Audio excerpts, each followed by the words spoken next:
What are you doing, Angus? Nothing, just running away from Coco. Yeah, I'll be running away from her too.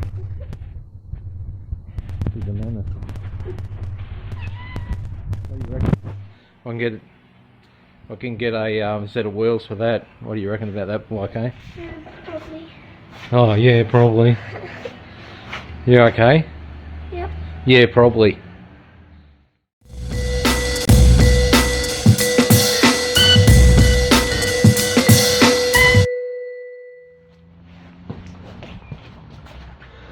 Hey, how's it going?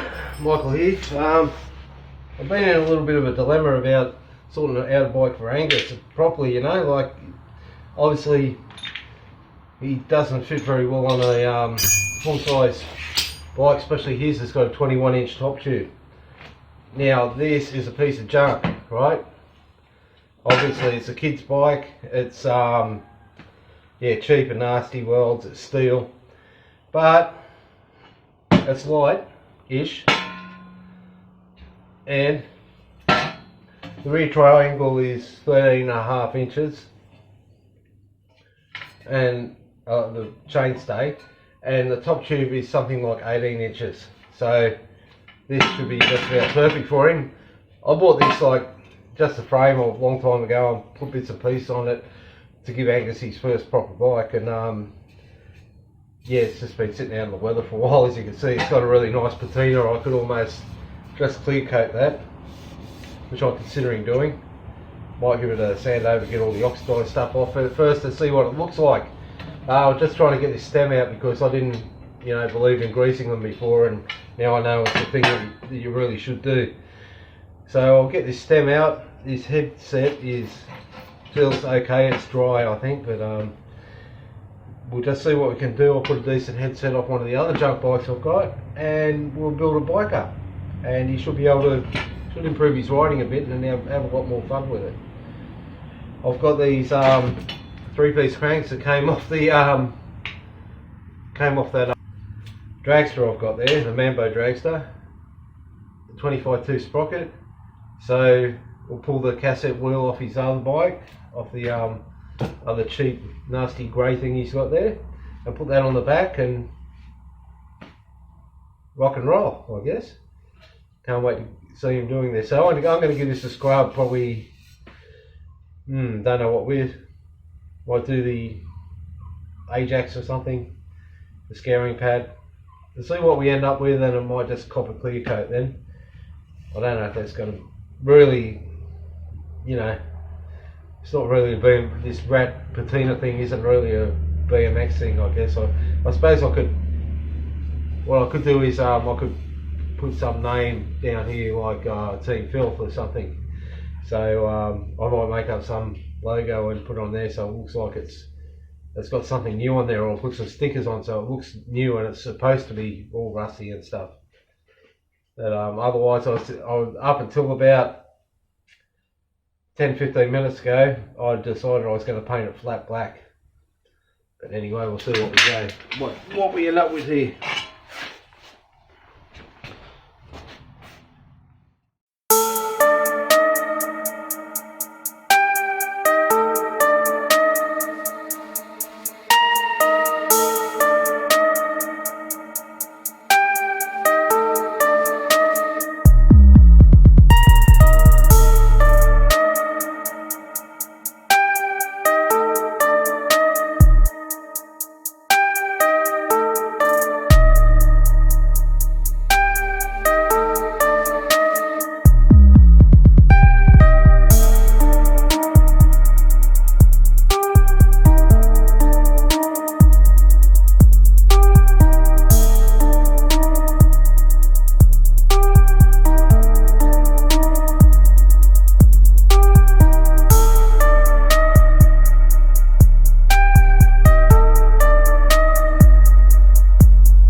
Okay, here's the deal, what the idea was.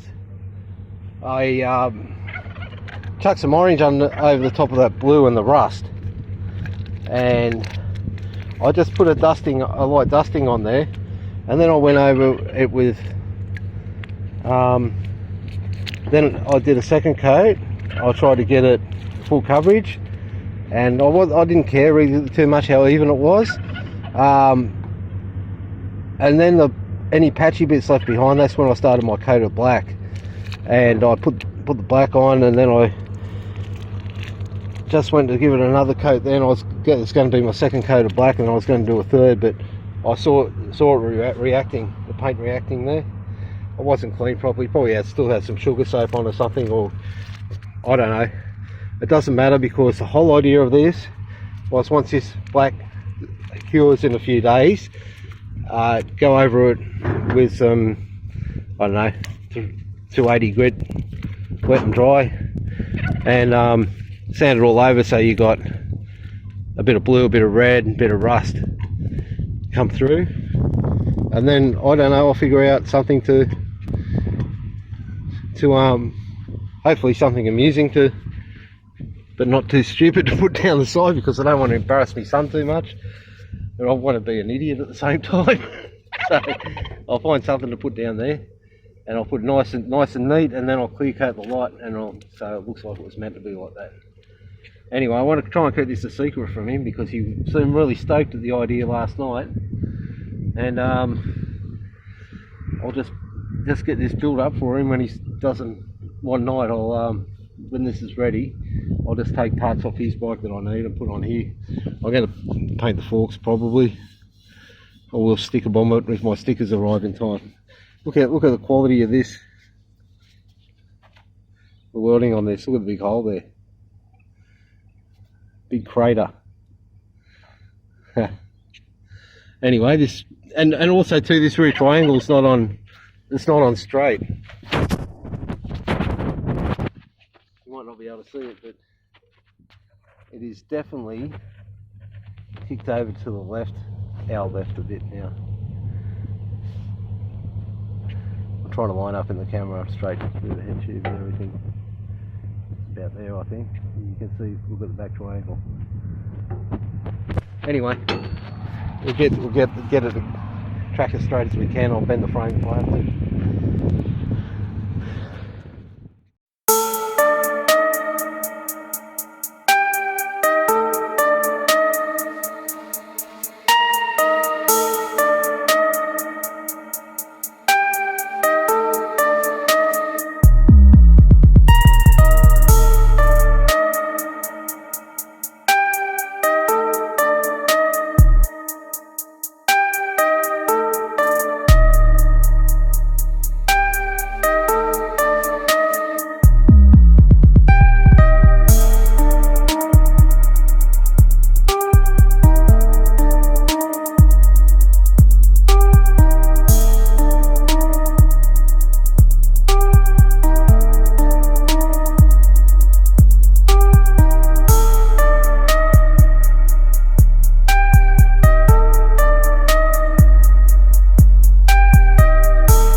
Hey guys, you can see I've got my mongoose here.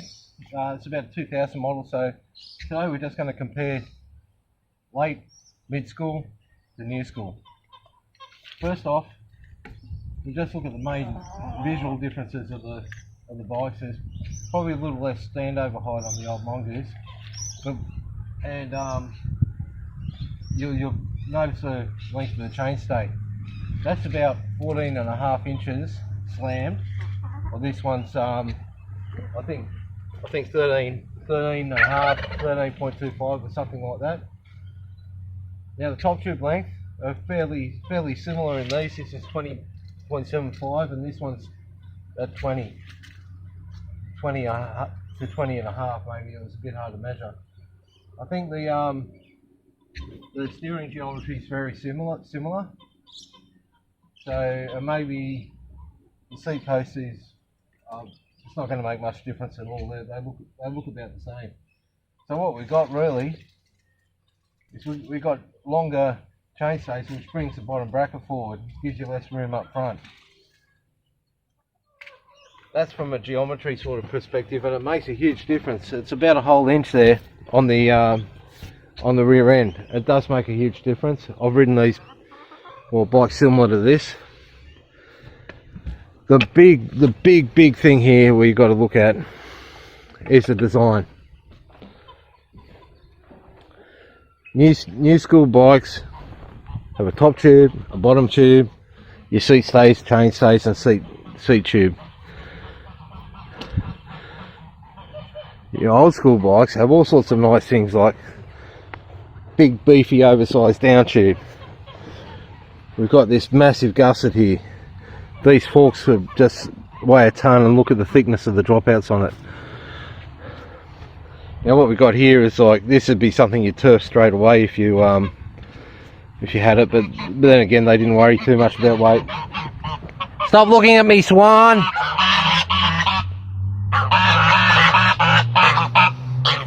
Okay, so this is what came with the bike. I think that chain rings, go away, you noisy buggers. What you got here is yeah, this massive one-piece crank, and it's, I don't know, it's probably just to make it look beefy and like a three-piece crank, but the other side is like a normal one-piece crank because you have to get it through the bottom bracket. We've got gyro, of course everything had brakes at the time. We've even got the 990s type caliper on the front and the back, which is all good. Now another thing we got here is this, like, this whole shebang here, which I don't know if it's to make it look like a freestyle bike or what, but it's just totally unnecessary. This extra tube, this is all extra weight and extra stiffness and strength, but you don't break frames here. And you come down and look at these massive dropouts. They're huge, they're thick. The seat stay goes all the way over the top. This is totally unnecessary. And we've got a big, I assume this is to protect the hub while you're grinding, or to grind on. This is all weight, and these, yeah, it's just massively heavy. This tube tape it's in is a bit flattened here, like it starts off round and flattens out as it goes through the seat post. Now we had, back then we had 14mm axles on the back and 14mm axles on the front, which I haven't got on the front at the moment. I've got a 3/8. But the wheels, they had triple wall rims and everything. The wheels were massively heavy. We got this is a big, probably around the beginning of the threadless forks. So this gooseneck is, you know, guess it's not too bad in design. And we all went the knee saver style handlebars. I thought these were just cheap nasty handlebars I picked up from somewhere. They very well could have been. I don't remember them coming with a bike, but looking online at 1999 to 2000 model Mongoose villains, some of them had those handlebars on, so I assume it's that's what went with it. This is a Diamondback seat from a cheap supermarket bike and seat post, but I think it's fairly indicative of what we had back in that era. Massive chunky tyres, Kenda Cutlass. Just scored them off Matt, who gave me some parts on the weekend down in Brisbane. Now let's have a look just at the little details here. Now we got 14mm axle on the back. That's another thing I forgot to mention. 48 spoke rims were the go then. Now we're running 36s. Just better materials in the rims, make them stronger. Don't need so much.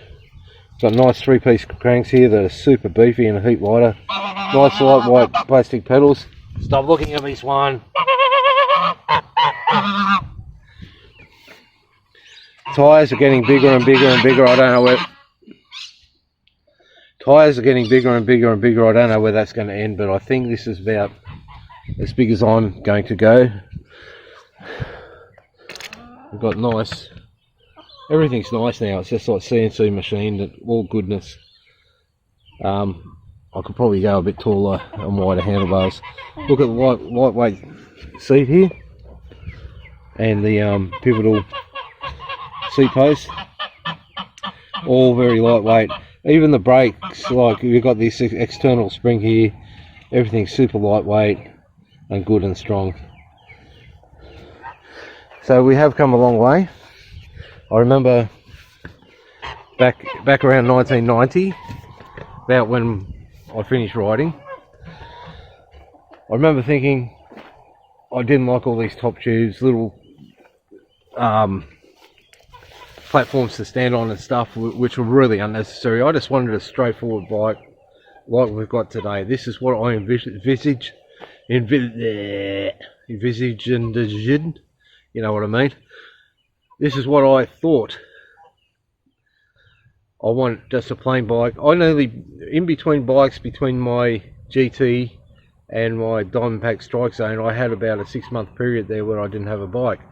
When I started looking for another bike, I was actually looking at race bikes, and if the Strike Zone didn't turn up, I probably would have ended up with a race frame, and I would have run that, just done really stuck to vert then, and I think it probably would have been not a bad idea at the time. It would have been more towards the geometry we've got now, and it would have been a bit more relaxed head angle to which would have been okay with vert. But I just wanted a straightforward basic frame design, save weight, make it simple, cut out stuff you don't need, and I wanted a shorter rear triangle, which we've got now, and I wanted a steeper head angle, which we've got now. I'm going back to 1990, 85 to 90 really. I should have just got somebody to build me a frame back then, eh? Anyway.